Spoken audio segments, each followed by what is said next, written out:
Anyone who makes it up today. Ryan, Joel, and myself will go on down and we'll be taking and making an estimate of the number of bats that are in Guano Hall. There is data going back literally into the 30s of counts in Guano Hall. And this will be interesting to compare it with previous years. And we'll also, the second objective will be to identify and count the Indiana bats. This is an Indiana bat site, so we're very sensitive about disturbing the bats. And the third objective will be to collect a relatively large sample of specimens that can be archived down at the American Museum of Natural History. When we go in the cave, be very careful. Go ahead and put some latex gloves on over your other gloves. That way you won't be too cautious about putting your hands down to balance yourself. And watch your feet. And it's okay with our Tyvek to just sit down on your rear and slide down, okay? What I'd like to do is really focus in on the four of us, Al, Ryan, Joel, and I will have our own pads and paper, and we can do our own counting without having to talk very much. As far as the media are concerned, particular questions, whisper in one of our ears, and we can get that answered. Yeah, and truly do whisper, because even if you talk in a low voice, boy, it carries in these places. Yeah. I don't know what we'll end up with for numbers, but I think we've got the materials to be collecting maybe 500 or so. We'll see what's there. But I think you really can't experience it until you see what's going on down there. When we collect the samples, Nancy wants them, we can bulk bag them by sex and species. So we'll have a bag for male Lucy's, bag for female Lucy's. And go for there. And she doesn't care how many we have in the bag. So. Okay, and she doesn't care. Excuse me. She doesn't care about us counting them at this point in time. That can handle. We don't need a tally. We should probably give her a count. Okay. What's in the containers. Okay. But we got to be careful about the IDs as best we can. Yes. And we might want to make two bags, good specimens and not so good specimens, so that they can, if they decide they want to make skins or something out of them, then they have the good ones to work with, and then the not so good ones will just turn into. All right, good. And little cloth respirators, which you may want to take. If we have big respirators with us, if you really feel somewhat nauseous down there. Okay.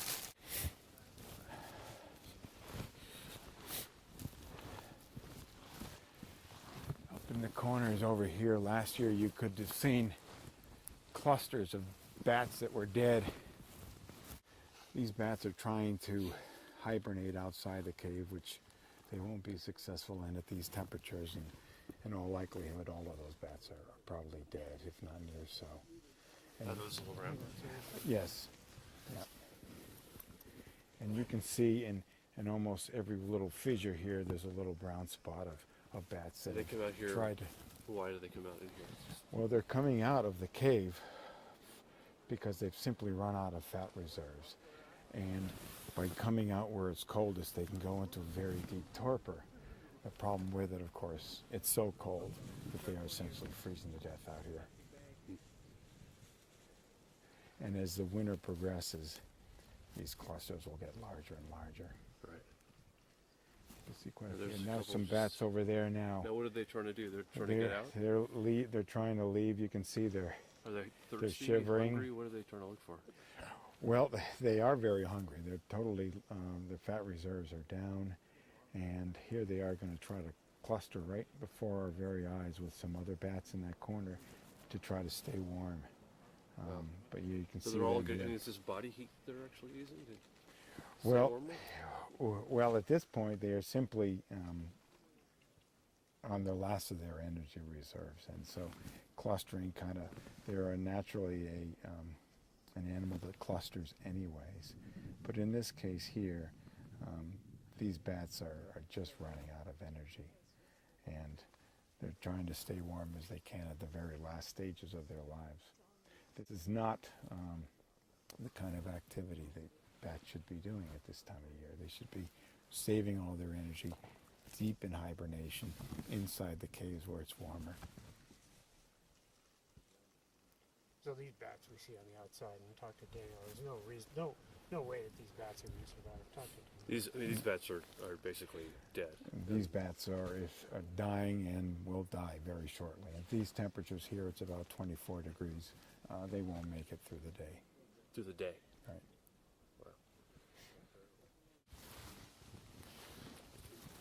Wow.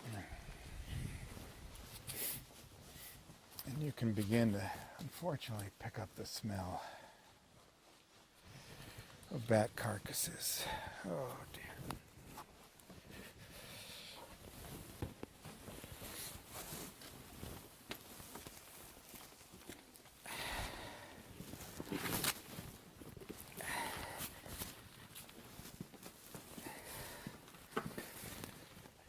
Oh my God. Oh, that's worse than last year.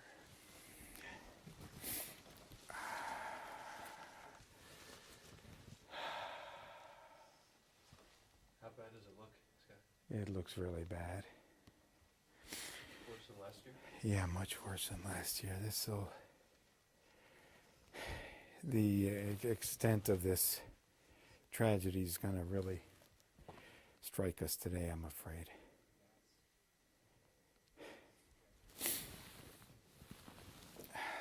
Here's a sad tale of a bat that tried to rest on an icicle. We're surrounded by dead and dying bats. Yes, this is just the evidence of bats that have lost their energy, have collected up near the entrance of this cave and just simply didn't make it. How And many bats do you think are in this cave or expected to be in this? we don't know the exact numbers, but there are hundreds of thousands in this cave, and that number obviously is dwindling by the day. Any way to know the mortality rate at this point? There really isn't. Aside from literally counting the bodies here, it's almost impossible to know what percentage is dying. I think the truth is going to come out over the next 2 or 3 years about what's left in this cave when it's all over with. And these are mainly little brown. These are primarily little brown bats, our most common species of bat here in the Northeast. And what's important about that is it is being the most common bat. It's the one that's most important in eating insects throughout our area. And what's your initial reaction when you come into a cave like this and see all these bat carcasses? Well, I think of all the hard work that people like myself and Al Hicks have done trying to conserve these animals, and to have it taken away from us so quickly, so rapidly, with so little we can do is just. It's gotta be heartbreaking in some ways to see this happen. It is, especially when you feel you can't do anything about it at this point. But we're going to keep trying. Holy. That is horrible. It's just covered. Look at it. It's covered with bats.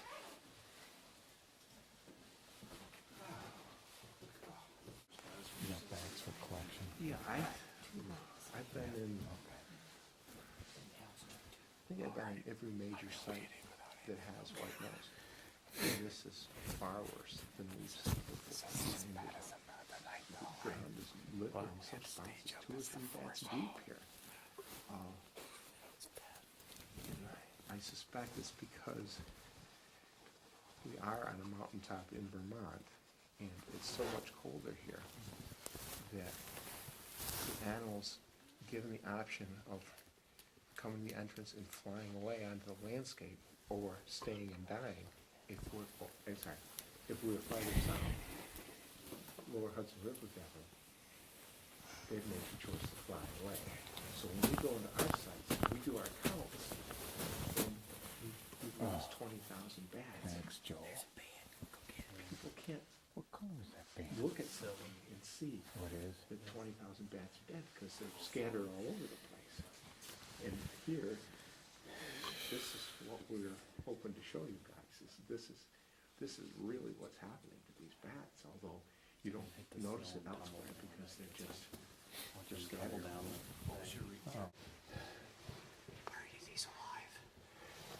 You know, it's hard to tell. I suspect maybe some of them are. But it's not uncommon for us to see clusters that have both live and dead bats in them. That's going to be one of the challenges today, is it's going to be literally impossible to tell which bats are alive and which are dead.